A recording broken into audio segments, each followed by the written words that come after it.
Welcome,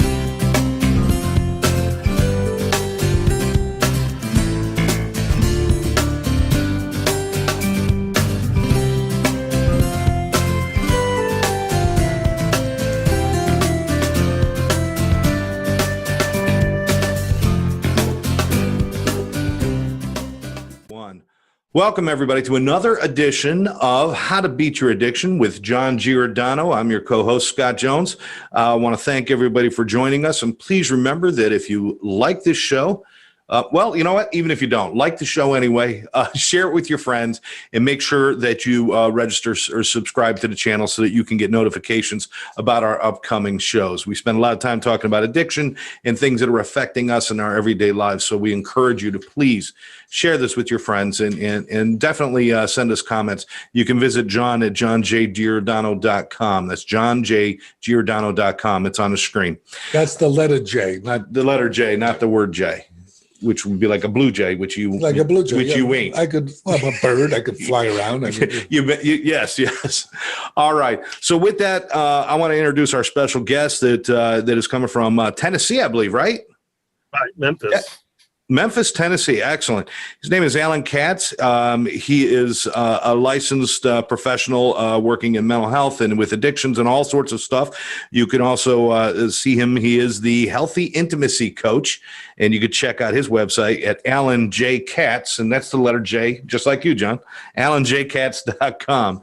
But for now, John, this is a great guest. So you guys are going to talk about addiction in a different form than most people might be thinking about, right? Well, what we're going to talk about also is everybody thinks addiction is only based on substances, but it's also based on behaviors. And, Allan, why don't you talk about what is sex addiction? The sex addiction is, like you said, it's not a substance, but it's a behavior. And so it's treated a little bit differently. But it's basically doing sexual things over and over again, wanting to stop because you feel like it's getting out of hand, not being able to stop, and then it starts to affect your work, your money, your relationships, medically. You can be doing things. So it's basically people that are doing a lot of sexual things. Everything becomes, even in their own relationship, everything becomes about sex. They're making sexual innuendos. They're kind of begging their partner, if it's good tonight, let's do it again, and tomorrow. And there's nothing basically intimate about it. And that's why I call myself the Healthy Intimacy Coach, because people that are into like pornography, having affairs, massage parlors, strip clubs, things like that are doing this all the time. We call that intimacy. We call that intensity rather than intimacy.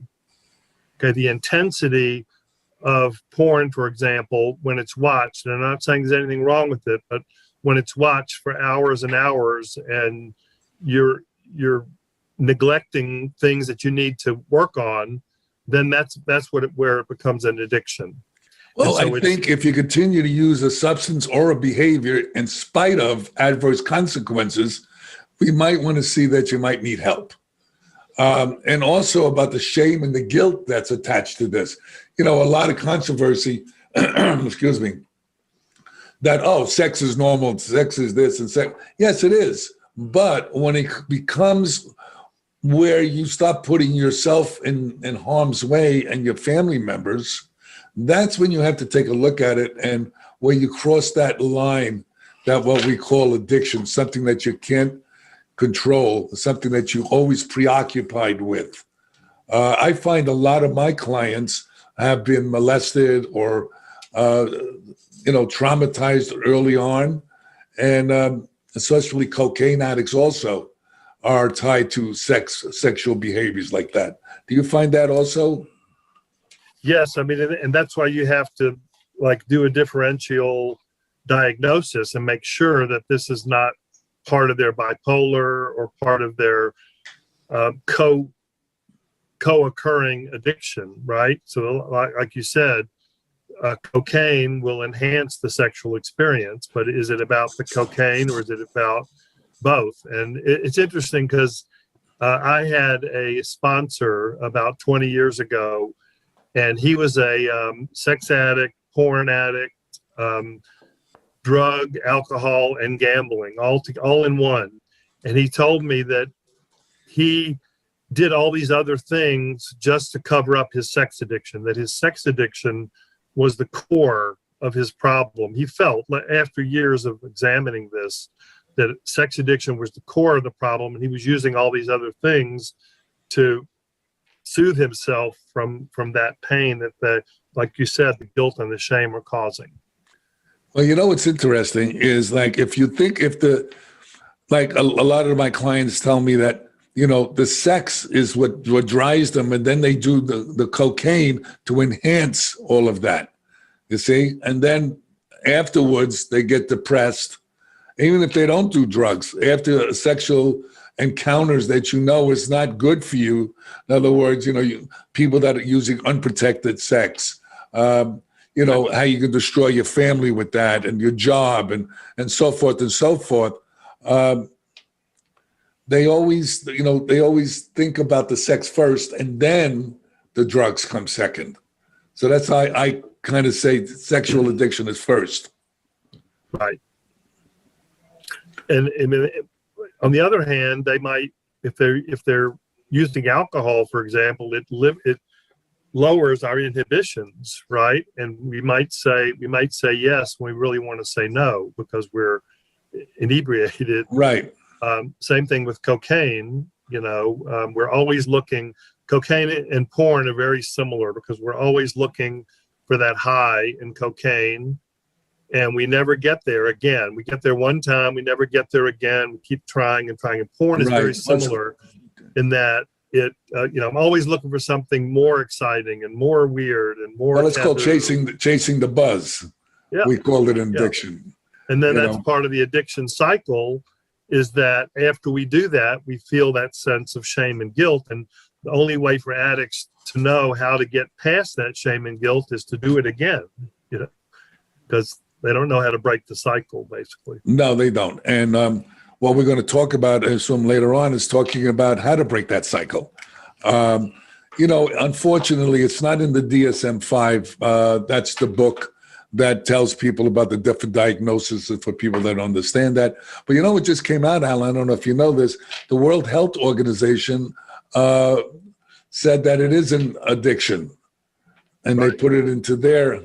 That's right. You know, right? Okay, you know that, right? Yeah. It's called ICD-11 is what it's called, and it was just recently put in there, included in the World Health Organization.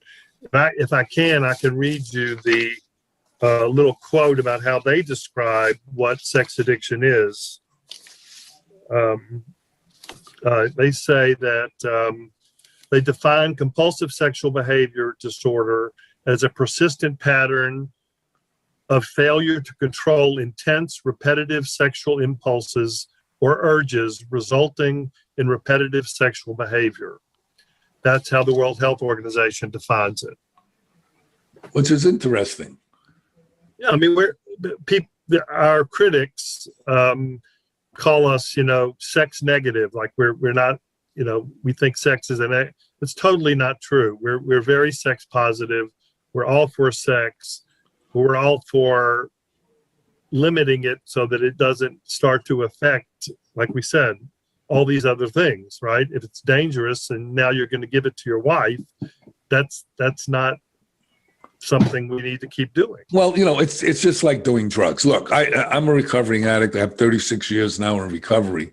But when I did coke, if it didn't cause me to have adverse effects, I would still be doing coke, you know?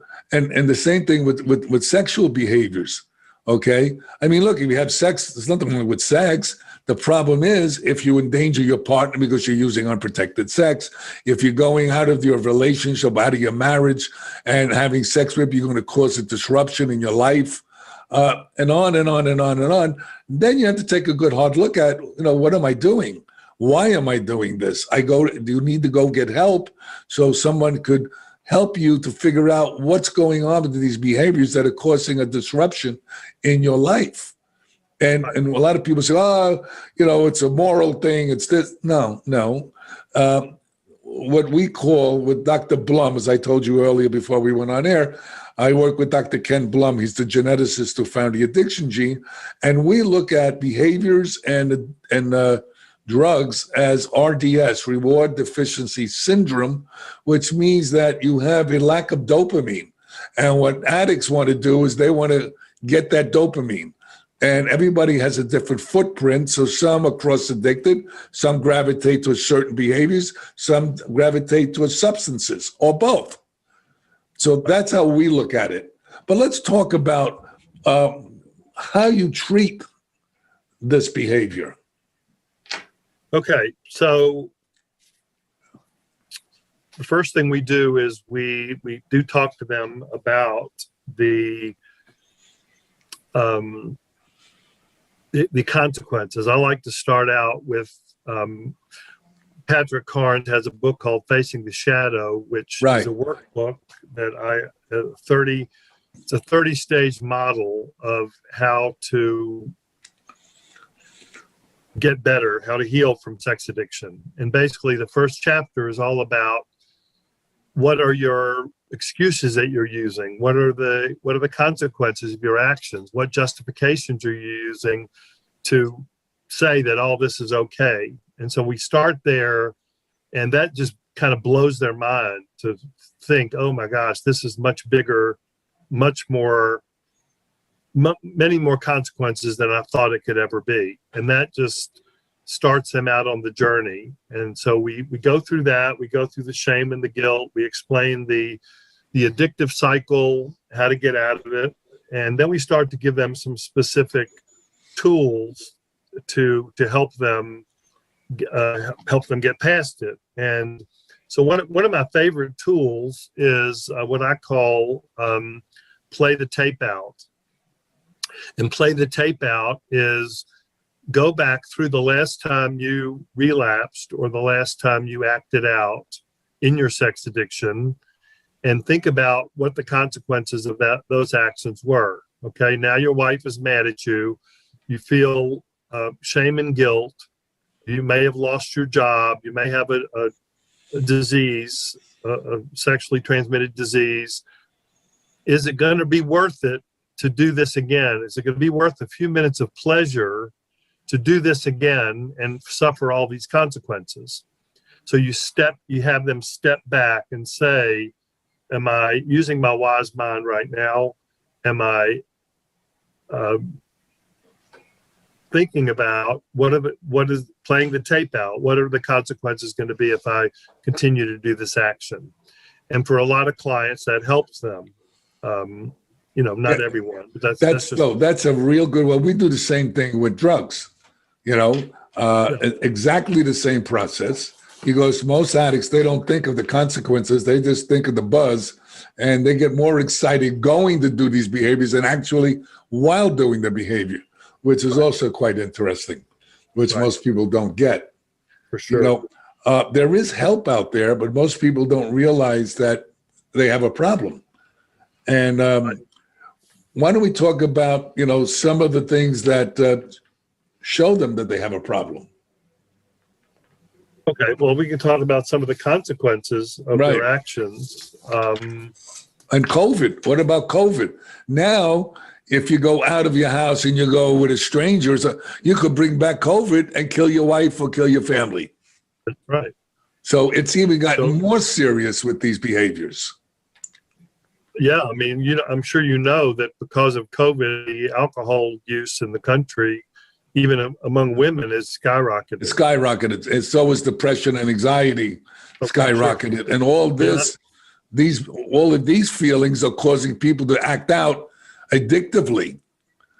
And that's because they're trying to medicate their emotions. Right.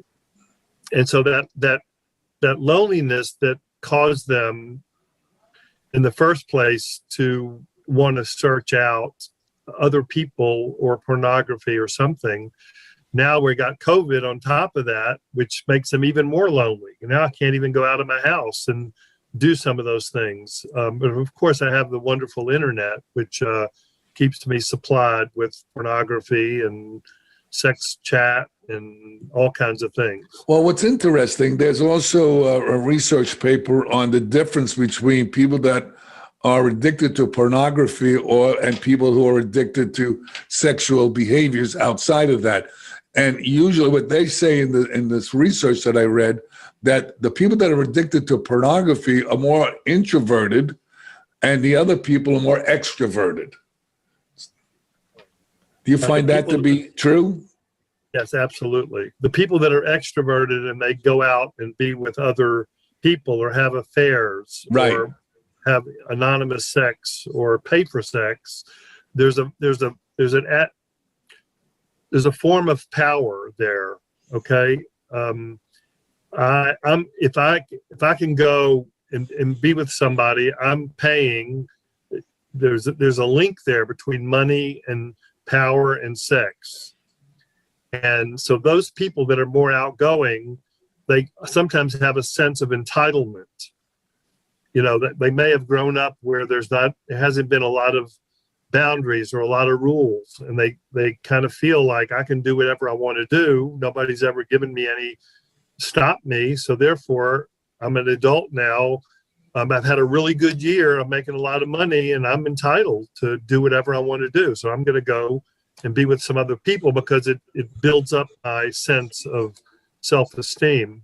But with pornography, it's like I need somebody to give me attention or give me affection. And so I'm going to go to pornography where, again, I'm in control of the situation, right? I can turn you off, turn you on.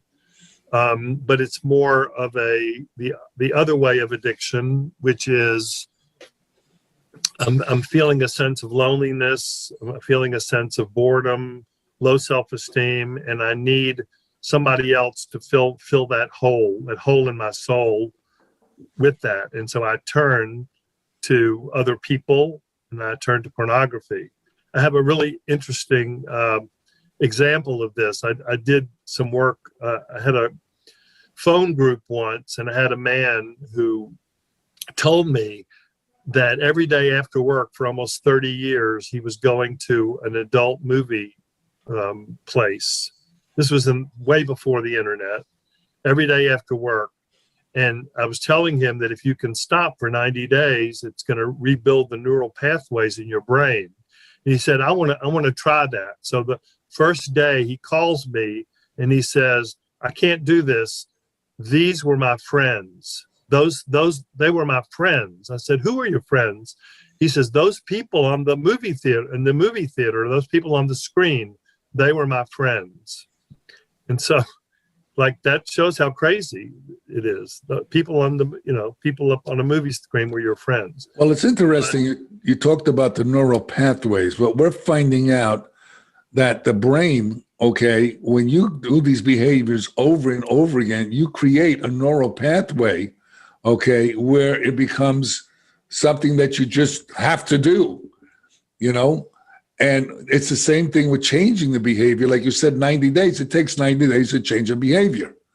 And people don't understand that there's a relationship between your neurotransmitters and the chemicals in your body and the way you respond to those chemicals. So, also what a lot of people don't realize is that addiction, and I call sex addiction, okay? Just like gambling, just like work addiction. They go, well, I have to work. Well, yeah, until you work so hard that, you want to give your family and to put a roof up, then you turn around, you don't have a family because you're never with them. So people don't understand when you're out of balance, but this is about as being balanced or out of balance, I believe. So, it's just addiction is something that permeates every part of your body, your soul, your spirit, everything. And in order to change that, you have to be vigilant. You have to seek help. Okay. You're not going to do this on your own. And people say, well, I can do it. I can handle it. Well, how you doing so far? And that's just the way it is. But what a lot of people don't understand is people have low thyroid. which can cause depression and anxiety. And if you're prone to addiction, you're going to look to medicate it. Or leaky gut syndrome, or H. pylori, which causes depression and anxiety, or low testosterone causes depression. Most people don't look at this. If you don't take care of those things and you keep on trying to medicate the depression and anxiety, whatever your footprint is, you're going to go in that direction. So, I ask my clients, like, is the sex addiction causing your depression, or is your depression causing your sex addiction? Or any addiction. What's coming first? Right. Which came first, the chicken or the egg? Exactly. So what do you think about, in Atlanta, about this guy blaming the sex addiction, which caused him to murder these poor people? Right. Well, first of all, there's no real proof that this is really racially motivated. From a clinical perspective, he blames this, but really it's his own psychosis. That I never heard before this. I never heard of sex addiction leading to somebody being a murderer. So right. You can't blame it on the sex addiction. No. Yes, obviously this guy has psychosis. He has a problem. But I've heard from some other clients where they're really embarrassed that this guy is blaming this on sex addiction, because that doesn't give you a blame. He's just blaming it on these women because he has a problem and he can't control himself. And my question is, like you just said, did he get help? Did he feel like he could do it on his own? And then it blew up in his face, and he got too much, and he thought this would be a way to get rid of it. But well, I think the shame and the guilt was driving that also, but I also believe that he has other diagnoses other than what he wants to call sex addiction. For sure. I think they also were talking about he was paranoid. He might be paranoid schizophrenic. Poor impulse control. There might be a lot of things that are co-contributing factors to what he did. But what he did, there's no excuses for murdering somebody. So if you want to blame it on addiction, you could do that all day long, but I don't think that's going to fly in court or anywhere else. And it's amazing how the media has just totally ignored the addiction, the mental health issues, and is, saying that it's an Asian thing, which, No, I don't believe it's an Asian thing. I think the Asian thing was where he went to get, happy endings and massages in the massage place. It could have been, there's people that are Colombians that do that. There's Brazilians, there's Americans, there's all kinds of different spas that do these different things. So right. I don't believe it had anything to do with the Asian. Okay, but just since that's the hot topic, so now we're going to look at that. Oh, it's an Asian thing. I don't believe that was an Asian thing at all. I just think they happen to be, unfortunately, have to be the recipients of this man's delusional way of looking at things. Right. What's interesting is that, just in this past couple of weeks since then, I'm getting 2 or 3 calls a day for people that say they have sex addiction. They're self-diagnosing that they have a problem. So something out there is hopefully making people more aware that it is a problem. And whether you call it an addiction or not, or a compulsion, it doesn't matter. If somebody's coming into my office because he's feeling a lot of pain and he wants to get help, that's what's important. Right. It's not see, everybody gets hung up on labels. Look, if your life's out of balance and you're having all these problems in your life as a direct result of your behavior or the substances that you're using, then you have to go and take a look at that and get some help. Okay, that's the bottom line. You can't medicate feelings away. That's number one, okay?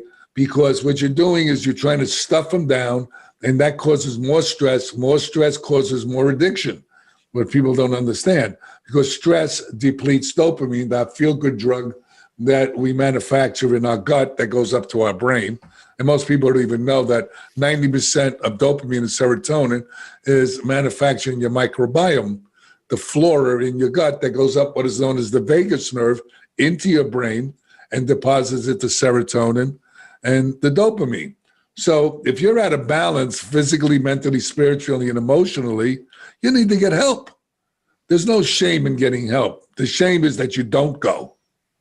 And people like Allan, myself, that help people as best we can, we don't get you well. You get you well. And that's what people have to understand. Okay, what we do is give you a roadmap to recovery that you need to follow. And it's up to you.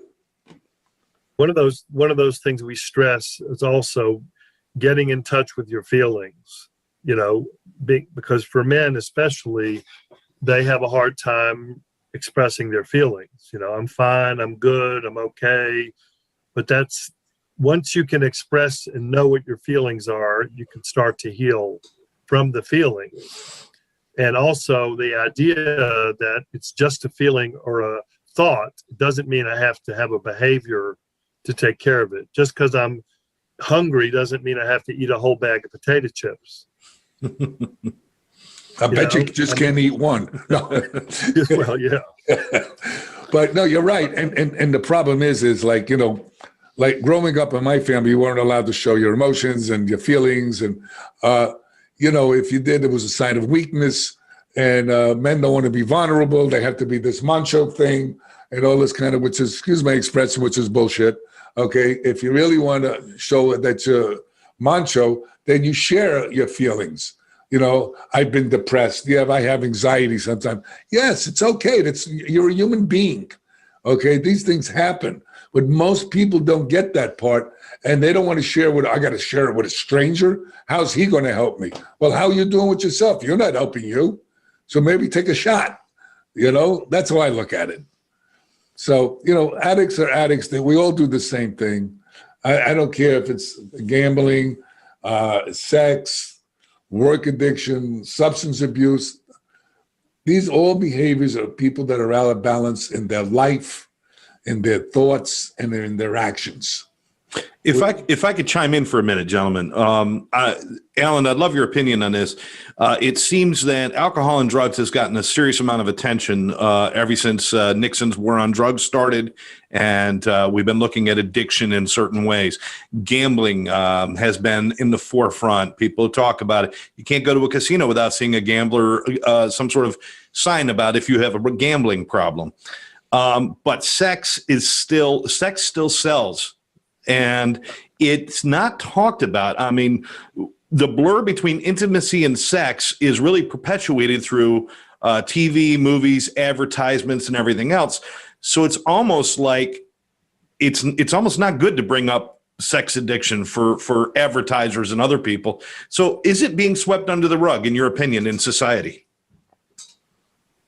The addiction part, or? Well, the sex addiction, is it not getting attention because we don't see it or because we don't want it to get attention? I don't think we don't understand it. That's what the issue is. Right. Most people think that sex addicts are perverts and, walk around with the trench coats on, and that's what they think. I just don't even know if anybody even owns a trench coat anymore. I do. Now they're going to think we're murderers now too, it's crazy. But it's just, I have doctors and surgeons, and I have people that do clean up houses and, work in factories. I have all kinds of people, and they're all the same. They all have the same problem, and they all, I do a group and they all get along, and it's really nice. But you're right. It's interesting how in social media, they're trying to limit and tell us what are you allowed to call this person, and what's politically correct, and what can you say? But they're not worried about, promoting pornography on their sites. That's okay. And nobody's talking about that. Nobody's talking about, is it okay to send nude pictures?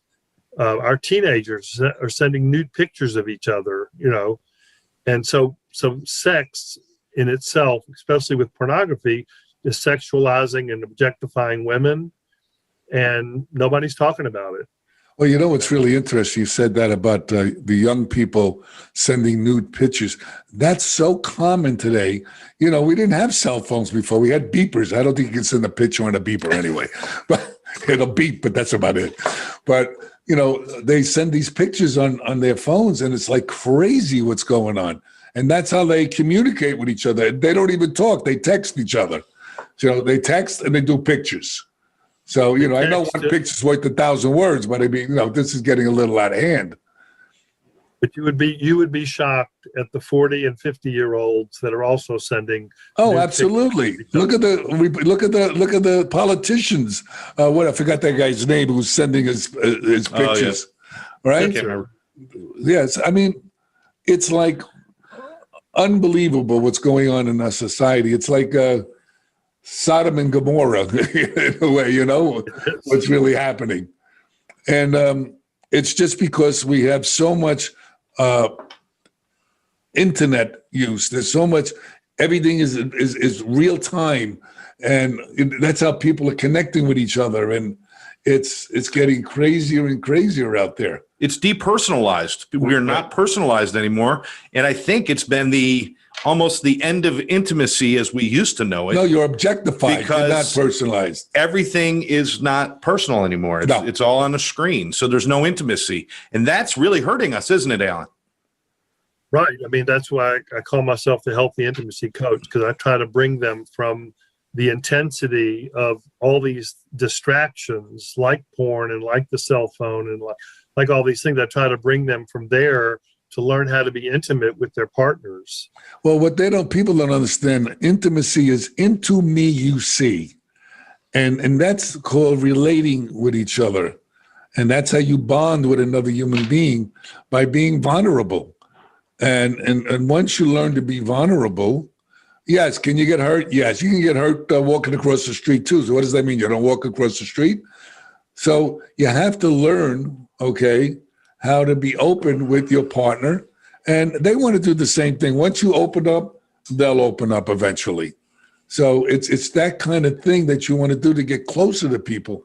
But most people are very guarded, and they don't want to get close with the other person. So they seek outside themselves so they can be anonymous and look at porn or go get a massage from somebody that, they not have to be intimate. But the interesting thing about that is that after you do this sexual act, the depression that comes and the shame and the guilt, it's like, you're excited going, and even during, you can start experiencing that shame and that guilt.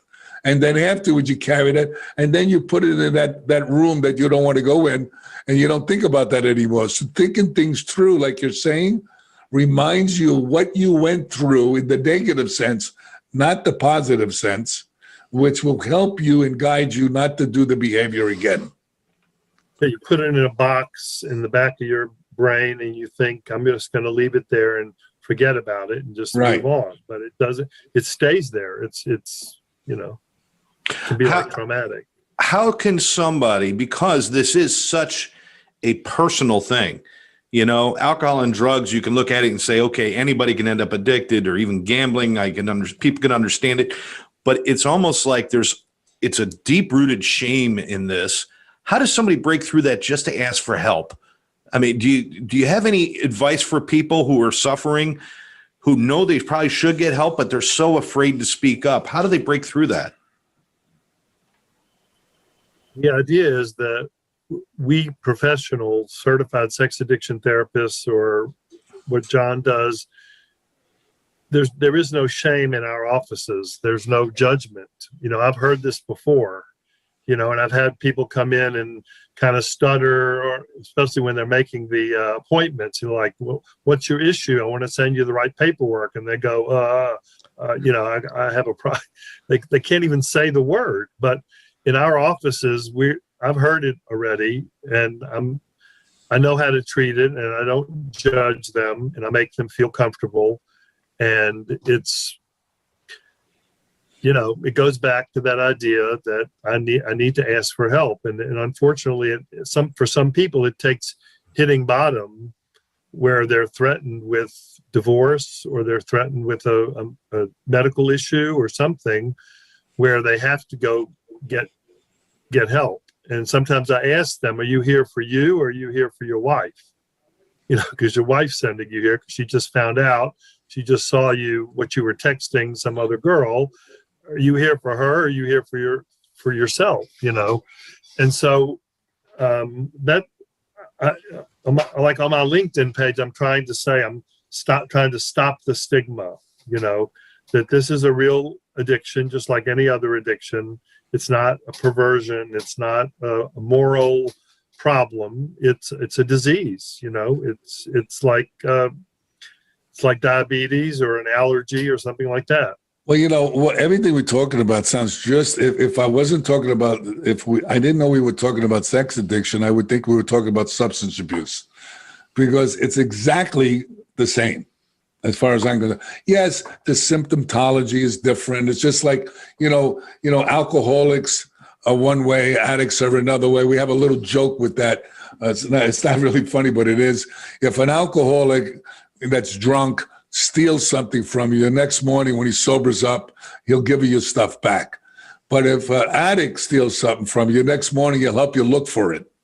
So, that's just the way, there's different things, the way people respond to certain substances and behaviors, but basically they're all rooted in this self-loathing, actually, which people don't realize, because you self-loathe yourself. How can I be like that? Why can't I stop myself? What's wrong with me? I can't tell anybody about this, because if I do, they're going to look at me and I'm going to feel more shame and guilt.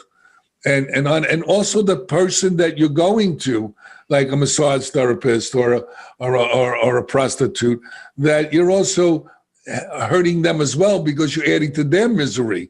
And people say, well, people that's how they make money.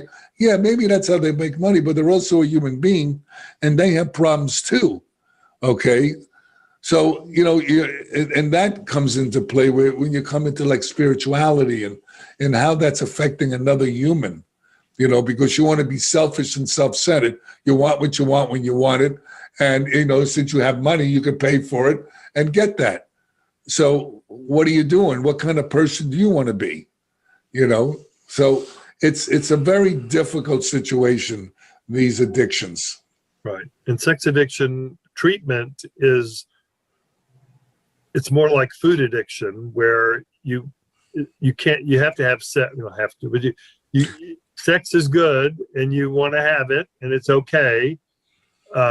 So how can I can't say you have to stop like with alcohol or drugs completely.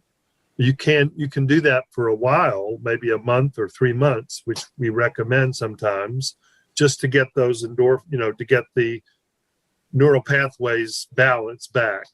But it's all, like you said before, it's all about balance, and it's all about, I can have sex is good, but it doesn't mean I have to have it 3 times a day, when I'm 40 years old. Maybe when you're first married or something, that's okay. But get older, third, fourth marriage. Is that Wait, nobody told my ex-wife that story. And what people have to understand is therapists like ourselves, like Allan and myself, well, I've been doing this for, going on 35 years. I've been hearing this forever, different stories. There's no shame in the game. Nobody's here to judge you. We understand. I have my own problems with different addictions too. Look, it is what it is. We're here to help you. And that's what this is all about. And the way we help you so you can help yourself. And that's just the way it is. But it remains that you have to be consistent. It's like working out. If you work out for a week and expect to be in shape, forget about it. You have to be consistent in what you're doing. And it's the same thing with any addiction. You have to continuously get support. You have continuously, as much as you can in the beginning, go to therapist. And when you feel the urge, you can go back to your therapist. Okay, you don't have to get addicted to your therapist either. Otherwise, you use that as a crutch. That's no good either. Okay, they also have SLA meetings, sex and love addiction meetings that people can go to. But I hear some other people tell me, I don't want to go there because I wind up screwing some of the girls there. So there's all men's. You can make all kinds of excuses, but there's all men's meetings. Right. And let me tell you, when you hear the girls' stories in those meetings, you're not going to want to be with them, because you as a male start to stop sexualizing and objectifying women when you hear their horror stories. Absolutely. Well, Really that's about empathy, you see, and that's where addiction gets cut off. We don't empathize. That's what I was saying about the girls that do massage or the prostitute. Where's the empathy? That's somebody's little girl. That's somebody, I don't think when she was a kid, right, growing up, said, I'm going to be a hooker when I grow up. You know, and that's the sad part of this, because it's a two-way street. You hurt yourself and you hurt the other human being also. And, you know, you're only responsible, I understand, for yourself. But you got to take custody of your thoughts, your words, and your actions. And that's what we're responsible for. And, you know, that's just about with anything in life. So, well, gentlemen, this has been really informative. I think we can all agree that this deserves much more conversation, and certainly societally we should. Although, you know, I don't think any addiction's ever going to have complete acceptance in society. I think at least there should be a better understanding, and that's not going to happen unless people talk about it. So, and that's going to help a lot of people when we take away the shame and guilt from this and have conversations out in the open. Well, you know what's interesting? I was teaching at one of the colleges, group therapy, and I had some mental health people in there, psychologists, had a psychiatrist in there, and it was a group on addiction. And they kept saying, well, I don't understand. Why can't people just stop? So I said, okay, let's do this. I said, how many people in this group smoke cigarettes? So a couple of them raised their hand. I said, how many drink coffee every day? So a couple of them raised their hand. I said, okay, I want you to stop for a month. Oh, everybody got all upset. What do you mean stop for a month? I said, well, you want to know what addiction's like, right? You want to know how hard it is for them to stop? Put that in everything and see how you do. And I said, it's 100 times worse than that. Especially those who are smoking cigarettes, you can get lung cancer. Why do you keep doing that? People can't, you have to give them something that's relatable to their life. It doesn't have to be the extreme. It could be in between. All right. Well, listen, we're coming to the end of the time. Allan, I just want to remind everybody, this is Allan Katz, who is the Healthy Intimacy Coach. I love that tagline, by the way. I think it's important people understand what real intimacy is. So thank you for doing what you do. AllanJKatz.com. It's on the screen. Allan, you also have some books that people can look at and purchase on your website. Is that right? I do. The last book, Hey, What About Me, is all about compulsivity and dealing with these distractions, and how work and tech and emotions and people can all be addictive, and how do we get past that and work on our character to get past some of those, work on our character traits to get better and to heal. Excellent. They can also reach you through your website if they have any questions or anything like that. You're willing to help them out, answer questions, right? For sure. Yeah. Well, keep doing God's work, Allan. That's wonderful to meet someone like yourself. Thank you. That's helping God's kids, and that's my goal in life also. I appreciate having me on today. We appreciate it, Allan, and I want to thank our guest again, Allan Katz, AllanJKatz.com, the Healthy Intimacy Coach. And John, we're going to wrap up, and we want to make sure we remind people that if you like this show, make sure that you like it, share it with your friends, and subscribe to the YouTube channel so that we can keep bringing you more topics related to addiction and healthy living. And also about depression and anxiety, not just addiction. Which is all, I mean, it all goes together. It all goes together. So, John. Okay. All right. Allan. Hasta luego, right? Hasta luego. Hasta luego. We'll catch you next time right here on How to Beat Your Addiction. Bye.